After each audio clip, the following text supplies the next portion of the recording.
Hello dear Scorpios and welcome to your November 2020 horoscope. October was a busy month full of different challenging aspects. Mars and Mercury both in the retrograde motion, 2 full moons, so lots of intensity. Now November is a very different month and hopefully a fresh start can begin for all of us collectively, with both Mars and Mercury going direct and the eclipses season beginning towards the end of the month.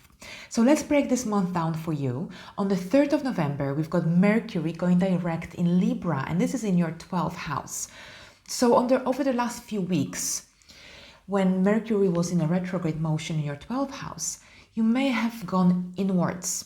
And this was perhaps a time when you didn't feel like socializing with anyone. You felt like being on your own, rethinking your life, reevaluating the last 11 months of your life, and just reanalyzing where you're heading, what is it that you want to do with your life, and so on. There could have also been misunderstandings, people coming from the past in your life.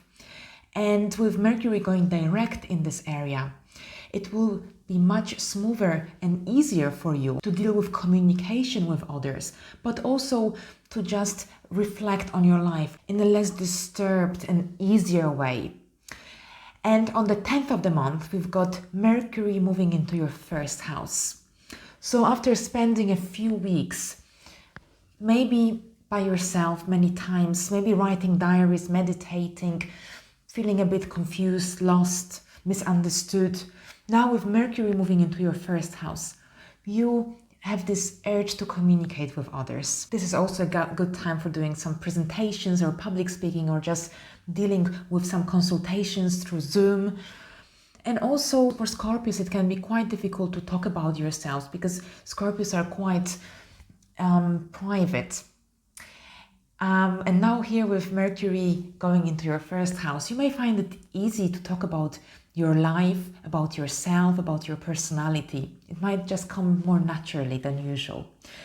On the 14th of November, we've got Mars going direct in Aries, and this is in your 6th house.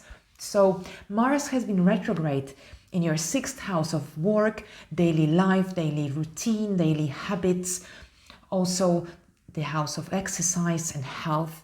So with Mars being retrograde here since September the 9th, you were perhaps unable, or it was difficult for you to do some exercise, to look after your health. There could have been some delays, things put on hold at your work. And now with Mars going direct in this area, you regain your strength to look after your body, to look after your health. You will have more energy to exercise if this is something that you enjoy doing. You will have more energy for work, for dealing with any projects.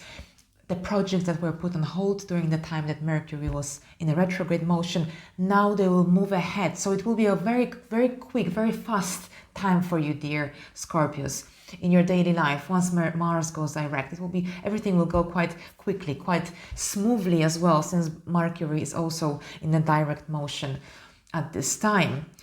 And on the 15th of the month, we've got a new moon in your first house. And this is a very nice new moon because this is a new moon that starts a new cycle, a 12-month cycle. So the last new moon, it wasn't a good time for starting anything new. So perhaps it wasn't a very pleasant time for you. Now with this new moon, it's your first house, so it's a great time for starting something new, for a fresh start, for planting some seeds.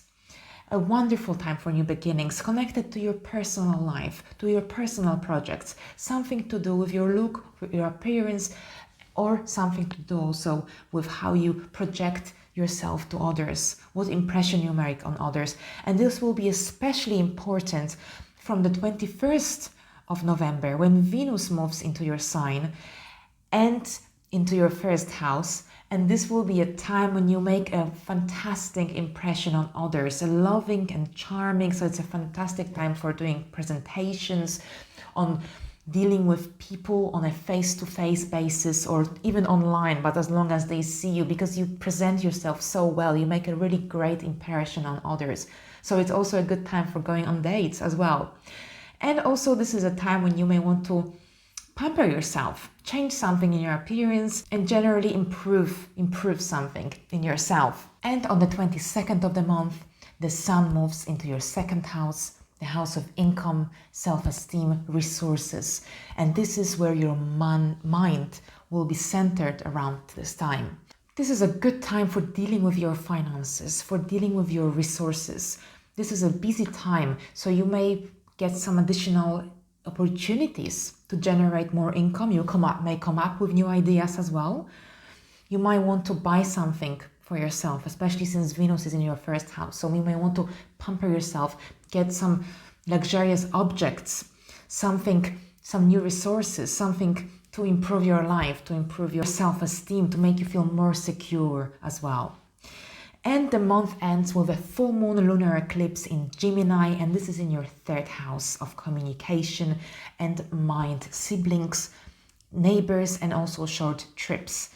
So a lunar eclipse is 6 times stronger than a regular new full moon. And with this specific lunar eclipse, your attention, your feelings will be centered around your communication. So it's a very, very busy time where your mind is overstimulated. You might receive some important news around this time. You might be busy dealing with any correspondence, any emails, messages, phone calls. This could be a time when something comes to an end, something connected to some documents, some tests, something comes to a completion. You may plan a short trip as well around this time, deal with your neighbors, something to do with your siblings as well, if you have siblings. And with this in mind, I would like to wish you a wonderful November, and I will see you in my next video. Thank you. Bye-bye.